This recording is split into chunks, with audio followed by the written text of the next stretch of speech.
अभी next illustration पे concentrate करते हैं। Shrimati Raja Lakshmi owns a house property at Adyar in Chennai.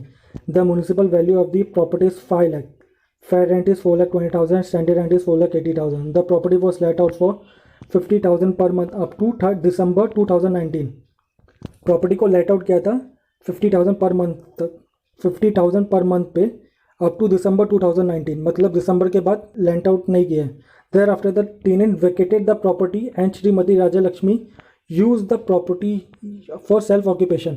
Rent for the 3 months of November and December, rent for the month of November and December 2019 could not be realized in spite of the owner's effort। मतलब ये unrealise rent हो गया। All the condition prescribe under rule 4 are satisfied, तो इसको less करना पड़ेगा actual rent receivable से। She paid municipal taxes at the rate 12% during the year. She had paid interest of ₹25,000 during the year for amount borrowed for repairs, यहाँ पे repairs से for house property.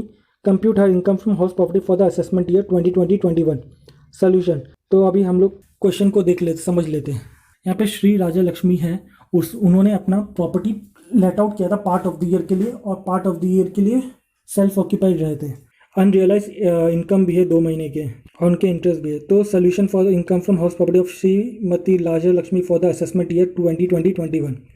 पहले compute करेंगे expected rent. Expected rent है higher of municipal valuation और fair rent whichever is higher.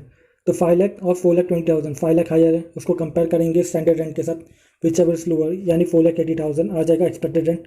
Compute actual rent receivable. Actual rent receivable अभी अप्रैल से लेके दिसंबर तक उन्होंने रहा है, उसके बाद उन्होंने वैकेट कर दिया। अप्रैल, मई, जून, जुलाई, अगस्त, सितंबर, अक्टूबर, नवंबर, दिसंबर, यही 9 मंथ रहा है। 50,000 पर मंथ रेंट था, तो 50,000 into 9 यानी 4,50,000 रेंट था। उसमें से उन्होंने नवंबर का रेंट और दिसंबर का रेंट नहीं दिया, यानी 50,000 into 2 लेस कर देंगे, अनरियलाइज रेंट है। तो 4,50,000 माइनस 1 लाख, 3,50,000 यहाँ पे आ गया एक्चुअल रेंट रिसीवेबल में। तो कंपेयर करेंगे expected rent for the whole year. ये एक उस टाइप का समय जहाँ पे मैंने कॉन्सेप्ट सिखाया था, जहाँ पे प्रॉपर्टी को part time of the year के लिए लेट आउट किया जाता है, पार्ट के लिए सेल्फ ऑक्यूपाइड किया जाता है। तो हम लोग एक्सपेक्टेड रेंट पूरे साल का लेते हैं irrespective of letting out, irrespective of self occupied, और उसको कंपेयर करते हैं एक्चुअल रेंट रिसीवेबल से, और जो भी ज़्यादा होगा उसको जीएवी मानते हैं। Comparing expected rent for the whole year with the actual rent receivable for the let out period, that is 4,80,000 and 3,50,000. GAV is the higher of expected rent and actual rent receivable. तो 4,80,000 आ गया gross annual value, less municipal taxes, तो 5 लाख का municipal valuation का 12%, 60,000 less कर देंगे। Net annual value आ गया 4,20,000 का, deduction लेंगे 30% नेट एसेट वैल्यू का, जो 1,26,000 है। इंटरेस्ट ऑन बोरोड कैपिटल लेंगे। इंटरेस्ट ऑन बोरोड कैपिटल कितना आएगा, 25,000 इसने इंटरेस्ट पे किया है, तो टोटल वही ले लेंगे। 4,20,000 में से 1,26,000 लेस करेंगे और 25,000 लेस करेंगे। इनकम फ्रॉम हाउस प्रॉपर्टी क्या आ गया, 2,69,000। अगर आप इंडिविजुअल है 60 ईयर्स से नीचे है, ये एग्जांपल दे रहा हूँ मैं, अगर आप इंडिविजुअल हो और आप 60 ईयर्स के नीचे हो, आपके पास कोई दूसरा इनकम नहीं है सिवाय इनकम फ्रॉम हाउस प्रॉपर्टी के, जहाँ पे आपको 2,69,000 मिला है, तो उसमें बेसिक एग्जाम्पशन लिमिट था 2,50,000 का, जहाँ पे आपको कोई टैक्स नहीं भरना पड़ता। 2,50,000 से 5 लाख पे आपको 5% भरना पड़ता है। तो 2,50,000 के ऊपर है कितना है 19,000, इसके ऊपर 5% टैक्स आएगा।